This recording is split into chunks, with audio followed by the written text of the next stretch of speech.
Well, taxpayers will foot the bill of a new gas-fired power station as the federal government intervenes in the energy market.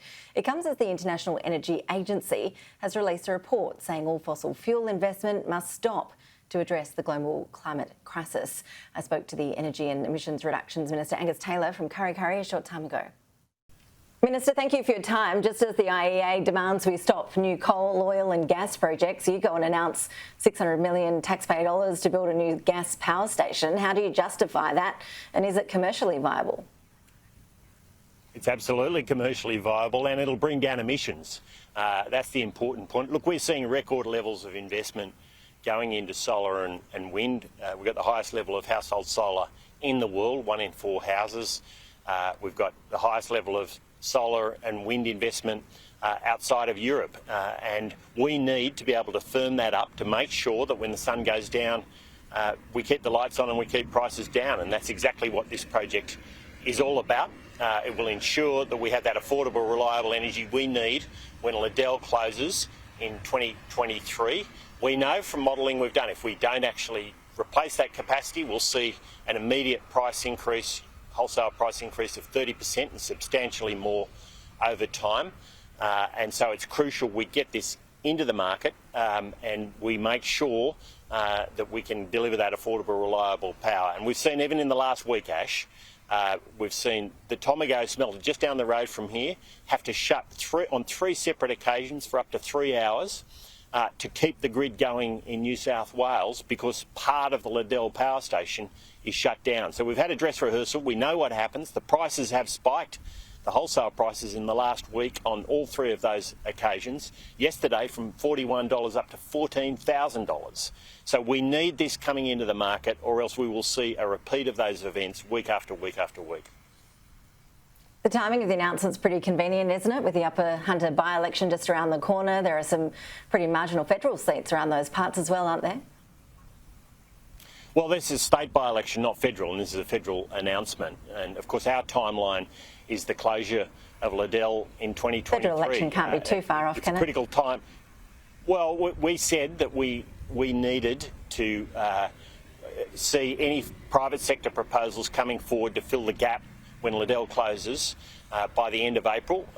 Tallawarra is going to be built. Energy Australia committed to building a significant gas generator in the Illawarra, but it's still left a gap, and this is the gap that we're closing. So we're getting on with it. Look, at the end of the day, the timeline here is the closure of Liddell, and the need here is to ensure that we have affordable, reliable energy in New South Wales and across the East Coast. It is clear, we've seen it time and time again, what happens when you don't replace closing capacity. We saw it with Hazelwood in Victoria. We saw it with Northern in South Australia. We're getting a sneak preview of it here in New South Wales with the closure of units at Liddell over the last week or so. We can't muck around. We've got to get on with it, and that's why we're getting on with this project. So, Minister, in the Australian context, would you argue that it's naive for the IEA to suggest, as it does in this report, that we should from now on all rely on existing assets? It says there's no need for investment in new fossil fuel supply. Why should that approach not apply here in Australia? Are we just on a totally different page? No, well, the IEA is a very strong supporter of the role of gas as a fuel that supports increased investment in renewables. They have been for a long time, and that remains their position. So, you know, the point about this is very clear. If we don't back up the record levels of investment we see in renewables, that record level of investment cannot continue. If we see, for instance, that when the sun goes down, as occurred last night, we don't have the generation to switch on to replace that solar that's going offline, then you can't have more household solar. You have to stop it. Now we've seen that happening in South Australia. South Australian renewable investment got ahead of its capacity to be absorbed into the grid, and they had to stop it. They're curtailing wind turbines down there now, and they do it on a regular basis. That's not an acceptable outcome. We want to make sure that we are able to keep the grid going with these record levels of investment. And that's why we need projects like this one, like Snowy 2. Pump hydro and hydro projects more generally can play an important role in providing that backup and storage. So too can gas. And in time, batteries will play a role, but their primary role at the moment is short storage for frequency control. That's an important role in the grid. Over time they can play a longer duration role, but right now that longer duration firming, when you need to firm for 2, 3, 5, 10, 20 hours, will rely on gas and hydro in particular. The pathway by the IEA that we've been discussing, it's a pathway leading to net zero emissions by 2050. Can Australians have confidence that your government will formally commit to that target, a net zero emissions target by 2050 before those international talks in Glasgow later this year? Well, we've committed to net zero and we want to get there preferably by 2050. We've been unambiguous about that. But I tell you what we're not going to do. We're not going to do what the IEA was warning about in this report, which is countries making commitments without having plans. And that was very, very clear in the report. In fact, that was one of the core points of the report, that countries are making commitments without plans. Well, I'll tell you what, when we make a commitment... Sorry, just to clarify, Minister, you're going to go to those talks with a formal commitment for net zero emissions by 2050, not a wishy-washy aim or goal or ambition. This is something you will formally commit to. I've been very clear about our policy position. I've been very clear about it, and the Prime Minister's been very clear about it time and time again. We have a goal of reaching net zero, and we want to get there preferably by 2050. So there's no ambiguity. That's my point, Minister. With the wishy-washy language, we have a goal, preferably we'd like to do this. What is the formal commitment? When will we hear it? Well, I've said all along that we'll announce our longer-term strategy later in the year, but the key part of that, what really counts in that, is how to do it. And there is real currency in our commitments. We made a commitment to Kyoto. Many others pulled out. Canada pulled out. New Zealand pulled out. The United States pulled out. That was a formal commitment. And at the moment, all we're getting is this wishy-washy language. Business, the world is crying out for certainty on that, and that requires formal targets. Well, I tell you what is wishy-washy, is making commitments and not keeping them.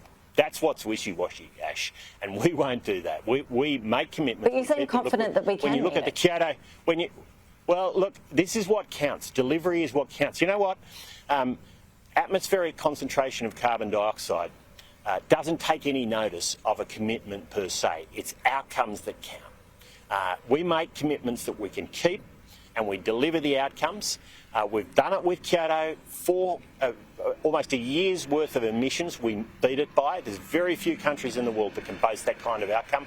We're on track to meet and beat our 2030 targets, and we've still got more than 9 years to go before the end of that time period. So, and each year we improve on our previous position. In the last 2 years, Ash, this is how significant this commitment is. In the last 2 years, we have reduced our expected emissions through to 2030 by the equivalent of taking every car off the road for 15 years.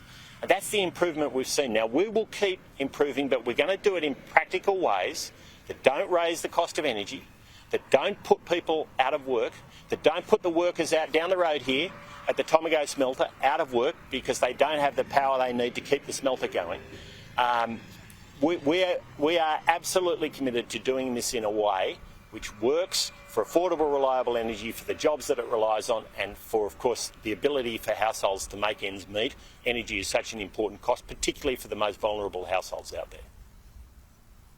When you look at cars on the road, the report does address electric vehicles. It wants its ban on the sale of fuel-powered cars by 2035. The UK has its target for all new cars sold to be electric at 2030. China's 2035. France's 2040. Where's Australia's target? If we believe in the need to set targets, where's our firm commitment on that front? You know, the target that counts and the commitment that counts and the delivery that counts is for overall carbon emissions.